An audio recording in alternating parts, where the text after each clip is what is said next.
అందరికీ నమస్తే అండి.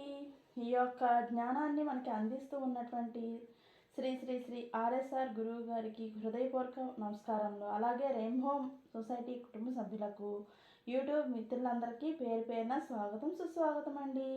ఈరోజు ప్రతి వ్యక్తి భరిస్తూ ఉన్నటువంటి భారం ఏదైతే ఉందో, ఆనందం, బ్రహ్మానందం, పరమానందం, సచ్చిదానందం కావాలనుకుంటూ మనము ఆనందాన్ని కూడా పొందలేనటువంటి పరిస్థితిలో ఉన్నాం. ఆ ఆనందము, పరమానందము, బ్రహ్మానందము, సచ్చిదానందము ఎలాగా మన వశం చేసుకోవాలో, మనం ఎట్లా ఉంటే ఈ యొక్క విషయాలన్నీ మనంగా మారుతాయో ఒకసారి అవి మనం దక్కించుకోగలుగుతాం. ఒకసారి చూద్దాం. ఈరోజు ప్రతి ఒక్క వ్యక్తి భరిస్తూ ఉన్నటువంటి భారం ఏదైతే ఉందో, వ్యక్తిగత, కుటుంబ లేదా శారీరక ఆరోగ్యం కావచ్చు, ఆర్థికం కావచ్చు, ఈ డిస్టర్బెన్స్ ఏవైతే ఉన్నాయో ఆ భారాల గురించి ఒకసారి సాధన చేద్దాం, అవగాహన నేర్చుకుందాం. మనకి సక్రమంగా జన్మనిచ్చి ఈ జీవితంలోకి ఆహ్వానించినటువంటి తల్లిదండ్రుల యొక్క కోరిక లేదా జీవితం యొక్క లక్ష్యము, మానవ జన్మ యొక్క ఉపయోగము ఏ రోజుకి అర్థం కాలేదు.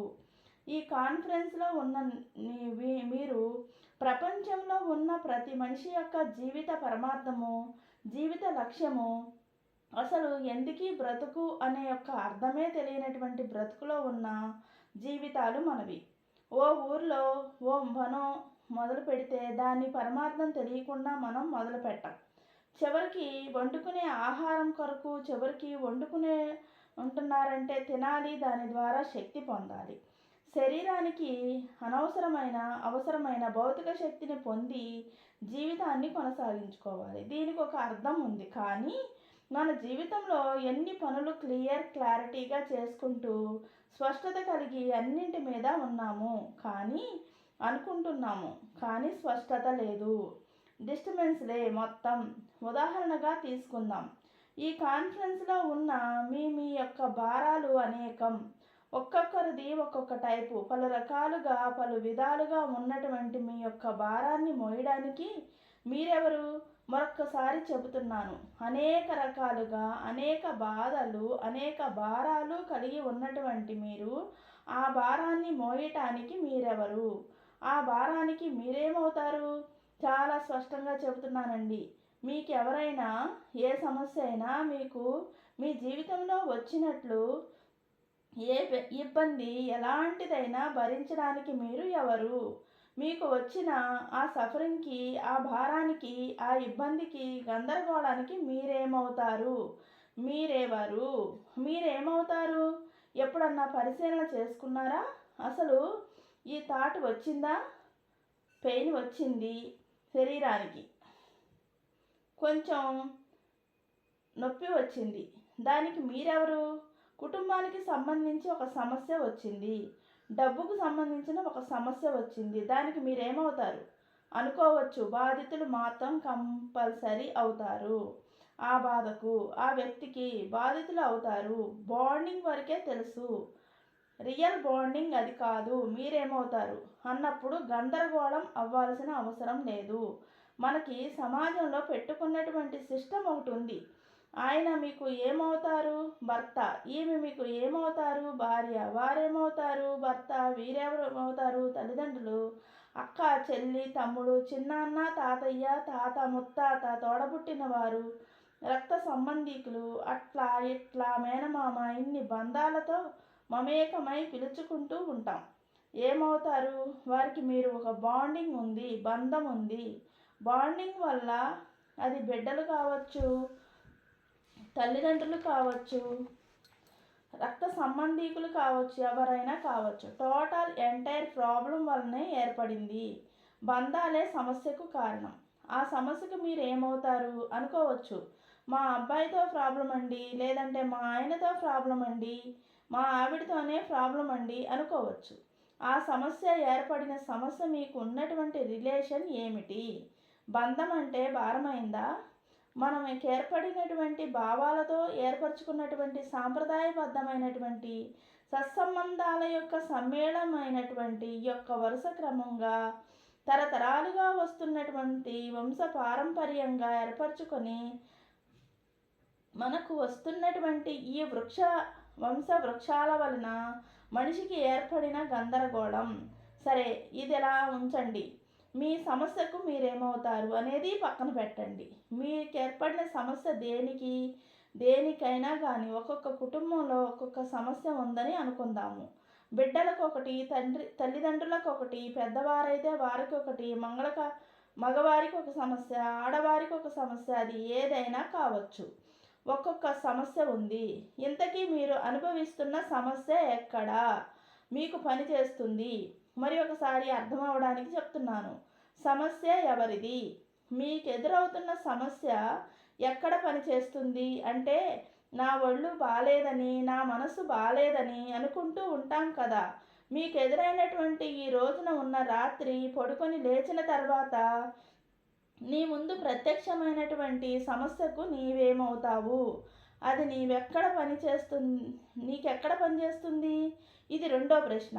అది డబ్బే కావచ్చు, బంధాలే కావచ్చు, ఎమోషన్స్ కావచ్చు, భావాలే కావచ్చు, ప్రెజెంట్ టెన్సీలో ఉన్నటువంటి, వర్తమానంలో ఉన్నటువంటి ఏదైనా కావచ్చు, లేదా గడిచినది ఏదైనా కావచ్చు, రాబోదే ఏదైనా కావచ్చు.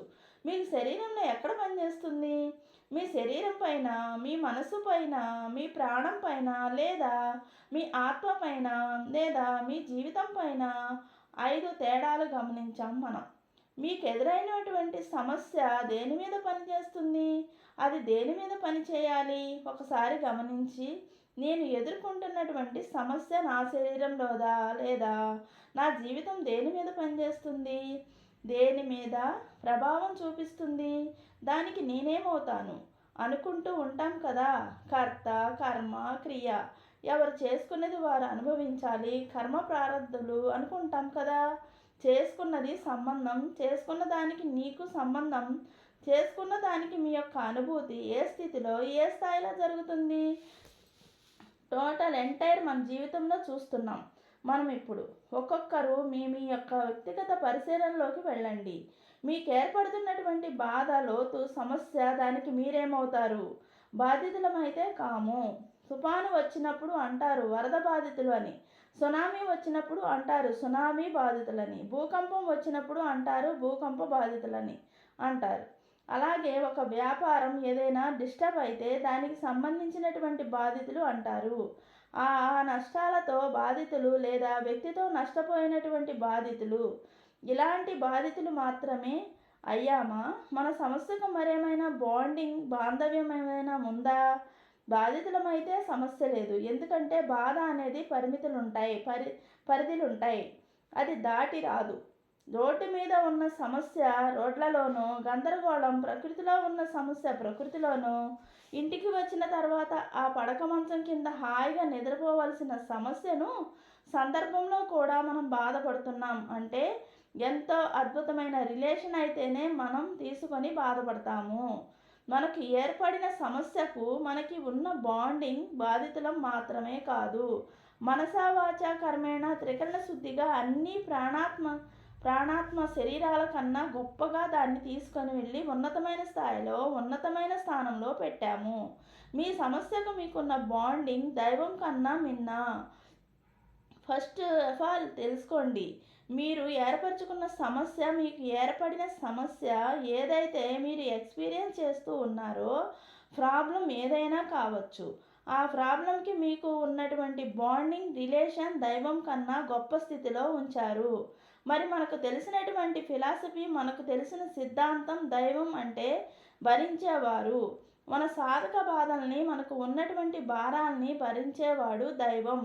మనం ఏర్పరచుకుంది అందుకే. దేవాలయం కట్టుకున్నాము, శ్రీమూర్తిని పెట్టాము, తన కైంకర్యాలు పూర్తి చేస్తూ ఉన్నాము, చక్కగా ఉన్నతమైన విలువను చెక్ చేసుకుంటున్నాము. ఎందుకంటే మనల్ని భరించేటటువంటి శక్తిగా భావించి, మరి దైవం కన్నా గొప్పగా భావించి భావించమంటే మనకున్న బాండింగ్ను మరి భరించాలి కదా.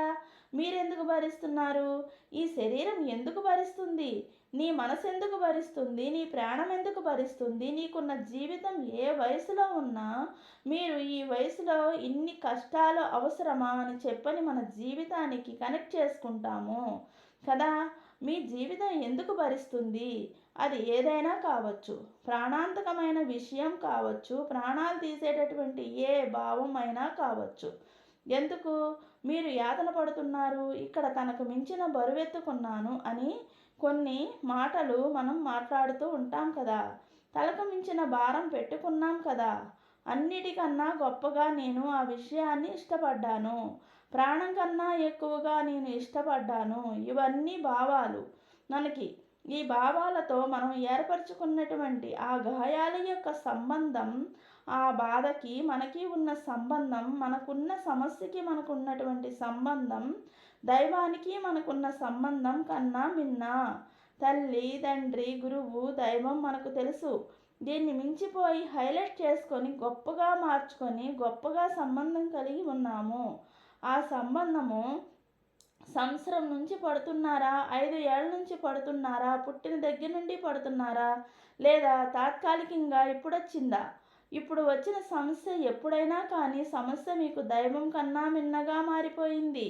సూత్రమైతే దైవం కన్నా మిన్నగా మారినటువంటి ఆ విషయం ఇంకా జాగ్రత్తగా తేలికపుచ్చాలి, ప్రశాంతతను చేకూర్చాలి. ఇది మన జీవితానికి కానీ ఎక్కడుంది? ఆరోగ్యం లేదు, ఆహ్లాదం లేదు, ఆనందం లేదు, అనుభూతి లేదు. ఏదీ కూడా సరిపోయినటువంటి స్థితిలో అవగాహన లోపాలతో జీవిస్తూ ఉన్నాము. ఉట్టికే ఎగరలేనమ్మ, స్వర్గానికి ఎలా ఎగురుతుంది? ఈ చిన్న సమస్య వచ్చిపోయే ఆటుపోట్లు లాంటివి. ఈ సమస్య అయితే ఒడిదుడుకులు పడుతూ యాతన పడుతూ ఉంటే జీవిత లక్ష్యాన్ని, జీవిత పరమార్థాన్ని, మానవ జన్మ రహస్యాన్ని ఛేదించేదెప్పుడు? షట్చక్రాల యొక్క భావంలోకి వెళ్ళి, వెలుగులోకి వెళ్ళి, ప్రతి లైట్ వెలుతురు మీకున్నటువంటి మూలాధారం నుండి సహస్రాధారం వరకు ఉన్నటువంటి చక్రాస్ అన్నీ కూడా యాక్టివ్ అయిపోయి మీరు చైతన్యంగా మారేదెప్పుడు? దైవ చైతన్యానికి మారేదెప్పుడు? భౌతికత్వానికి, వ్యక్తిత్వానికే మనం ఇంకా దిగువ స్థాయిలో ఉన్నాము. ఉన్నత దైవత్వానికి మారేటప్పుడు భౌతికత్వానికి, వ్యక్తిత్వానికే మనం ఇంకా దిగువ స్థాయిలో ఉన్నాము.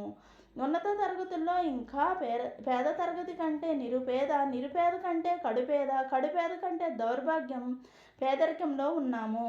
ఇలా ఉన్న మనకి ఎప్పుడు లైట్ వెలిగేది? ఎప్పుడు జీవితం యొక్క స్పష్టత రావాలి? ఎప్పుడు కాస్మిక్ ఎనర్జీ మన లోపలికి ప్రవేశించాలి? ఎప్పుడు మనం ఆ విశ్వంతో మనం మమేకమయ్యి విశ్వ కళ్యాణం జరగాలి? ఏం చేస్తున్నాం మనం అసలు? ఫస్ట్ ఈరోజు స్టడీ చేయండి. నీ శరీరానికా, మనసుకా, నీ ప్రాణానికా, మీ జీవితానికా, దేనికి ఈ బాధ కనెక్ట్ అయ్యింది? నెంబర్ 1, ఆ బాధకి మీకు ఉన్న బాండింగ్ సంబంధం ఏంటి అంటూ ఉంటాం. నాకు సంబంధం లేని బాధ నేను భరిస్తూ ఉన్నానండి. మంచి విషయం. నాకు సంబంధం లేని బాధ నేను భరిస్తూ ఉన్నానండి, అది నిజం. కానీ ఆ బాధకు మీకు సంబంధం లేదు. సంబంధం లేకుండా బాండింగ్తో ఆ బాధ మనకి ఈ పెయిన్ తీసుకొస్తుంది. కర్మ సిద్ధాంతంలో సత్కర్మ, దుష్కర్మ అని 2 ఉంటాయి. చేసినది మంచి కర్మ, చెడ్డ కర్మ అనేటటువంటి దాని రిజల్ట్ దాని ఎక్స్పీరియన్స్లో వస్తుంది. అసలు ఏమీ చేయకపోయినా చేసినా మనం బ్రతుకున్నదే కర్మ జీవన విధానం. కర్మభూమిలో పుట్టాము, ఆటోమేటిక్గా కనెక్ట్ అయిపోతుంది, తెలియకుండా కనెక్ట్ అవుతుంది. నేను సూర్యుడిని చూడను, సూర్యుడంటే నాకు ద్వేషము, సూర్యుడికి నేను దూరము.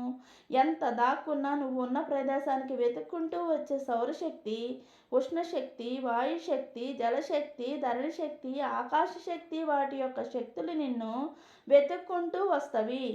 ఎక్కడ తప్పుకోగలవు? కర్మ కూడా అలాంటిదే. కర్మ తప్పుకోవాలని మూల కూర్చున్నా, కరోనాని తప్పుకోవాలని లోపల కూర్చున్నా వెతుక్కుంటూ వస్తుంది, వదిలిపెట్టదు. దానిలో ఫిల్టర్ చేసి సక్రమంగా సద్వినియోగం చేసుకొని నీకున్న బాండింగ్ ఎంత ఉండాలో, మీకున్న సంబంధం ఆ కర్మకి, ఆ సమస్యకి ఉండాలో తెలుసుకొని మీకున్న బాండింగ్ ఎంత ఉండాలో, మీకున్న సంబంధం ఆ సమస్యకి తెలుసు కాబట్టి ఇది జ్ఞానం. నేను పారిపోతాను, దూరంగా రానియకుండా చేసుకుంటానంటే అది అవివేకం. చేసుకుంటానంటే అది అవివేకం. నీవెక్కడికి పోయినా నా మనసులో అయినా, నీ భావాల్లోనైనా, నీ శరీరంలోనైనా, నీ ప్రాణానికై కనెక్ట్ అయ్యి ఉంటుందని భరించే శక్తికి నువ్వు తప్పించుకోవలసిన వాళ్ళనుకునే విషయము పారిపోలేవు. ఎక్కడికి పారిపోలేవు? నిలబడి సావధానంగా భరించే శక్తికి దాన్ని ఇస్తే, భరించే తత్వానికి దాన్ని ఇస్తే ఈ ప్రాణం నలిగిపోదు, శరీరం నలిగిపోదు, నీ జీవితం అగమ్యగోచరం కాదు, నీ మనసు పాడైపోదు, నీ ఆత్మ ప్రశాంతంగా ఉంటుంది. Simple logic. దానికి నేను ఏమవుతాను అది తెలుసుకోండి ఫస్ట్. 2, దాన్ని నేను ఏమవుతాను, ఎక్కడ పెట్టాను, రెండవ విషయము. దాన్ని నేను ఎక్కడికి తీసుకున్నాను. జ్ఞానవంతులం బయటపడ్డ చెప్పు లోపలికి తీయతాము. బాత్రూంలో చేయాల్సిన పనులు హాల్లోనూ, బెడ్రూమ్లోనూ, వంటగదిలోనూ చేయము. జ్ఞానవంతులం. అంత జ్ఞానమున్న మనం ఏం చేస్తున్నాము? చేసే ఆలోచన కరెక్ట్ అయినదేనా? ఆలోచించే ఆలోచనతో తెచ్చుకున్న భావాలన్నీ కూడా కనెక్ట్ అయినవేనా? దేనికి కనెక్ట్ చేసుకుంటున్నాం? చక్కగా శ్రద్ధగా ఆలోచించండి. విశ్వదర్పణంలో మీ విషయాన్ని సరిచేసుకోండి. నిలువుటద్దంలో మన శరీరాన్ని చూసుకున్నప్పుడు మన లోపాలు శరీరాన్ని చూసుకున్నప్పుడు శరీరానికి ఉన్న స్థితిగతులు కనిపిస్తాయి. అలాగే విశ్వదర్పణంలో మిమ్మల్ని మీరు పరిశీలించుకోండి. క్లియర్గా కనిపిస్తారు. ఈ సమస్యతో నేను ఏ బంధంతో ఉన్నాను? మొదట ఈ సమస్య నాకు ఎక్కడ పనిచేస్తుంది? చాలా క్లియర్గా ఉందండి. అవగాహన చేసుకోగలిగితే విశ్వశక్తి మీకు అర్థమవుతుంది.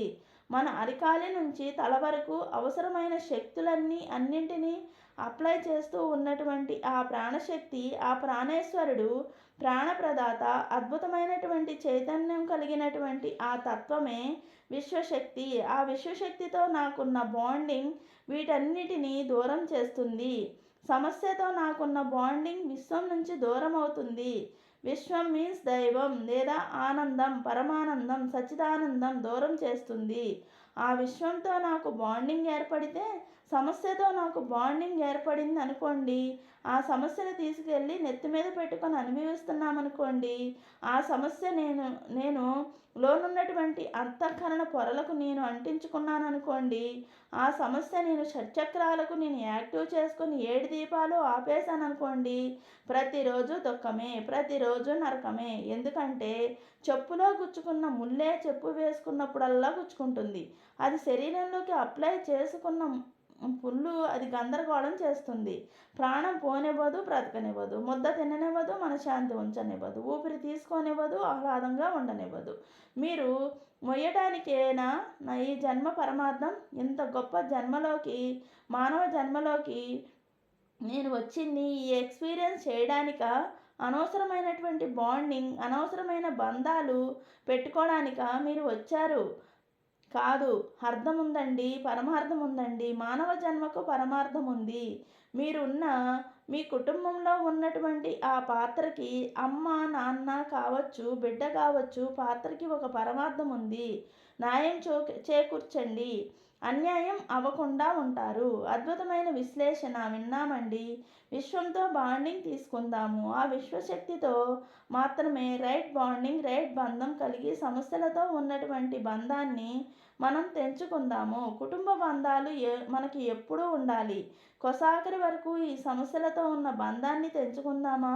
ఆ బంధాన్ని తెంచుకొని, ఆ బంధాన్ని వదిలించుకొని, శరీరంలోకి, మనసులోంచి, ప్రాణంలోంచి, జీవితంలోంచి భరించగలిగినటువంటి పంచతత్వాల శక్తికి వీటిని చేద్దామా? మన తలపైన ఉండవలసినది, మన అంతఃకరణ పొరల్లో ఉండవలసినది విశ్వ చైతన్యం, విశ్వతత్వం మాత్రమే.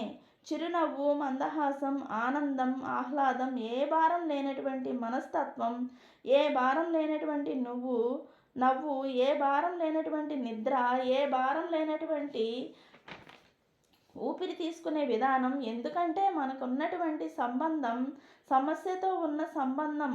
మనం వీటన్నిటినీ చెయ్యనివ్వడం లేదు. చెయ్యాలంటే ఆ బంధాన్ని మనం డైవర్ట్ డైవర్స్ చేసుకుందాం, విడాకులు ఇద్దాము. ఇప్పటి వరకు మనకి ఏర్పడినటువంటి బంధం ఏదైతే ఉందో సమస్య బంధం, నా సమస్యతో ఉన్న బంధాన్ని విడాకులు ఇద్దాము. మనుషులకు కాదు, మనిషికున్న సమస్యకు విడాకులు ఇద్దాం, డైవర్స్ చేద్దాం, ఫ్రీ అయిపోతుంది. అర్థం కాకపోతే విఫలంగా తెలుసుకుందాము. అర్థం అయ్యిందని ఆశిస్తూ ఉన్నాను. విన్నటువంటి కుటుంబ సభ్యులందరికీ నమస్తే అండి. ఈ యొక్క జ్ఞానాన్ని మనకు అందించినటువంటి శ్రీ శ్రీ శ్రీ ఆర్ఎస్ఆర్ గురువు గారికి ప్రణామాలు తెలుపుకుంటూ, ఈ యొక్క అవకాశాన్ని నాకు ఇచ్చినటువంటి ప్రతి ఒక్కరికి పేరు పేరున, కుటుంబ సభ్యులకి, రెయిన్బో మానవ సేవా సంస్థ కుటుంబ సభ్యులకి, యూట్యూబ్ యొక్క ఫాలోవర్స్కి, ప్రతి ఒక్కరికి పేరు పేరున నమస్సుమాంజలు తెలుపుకుంటున్నానండి. Thank you friends.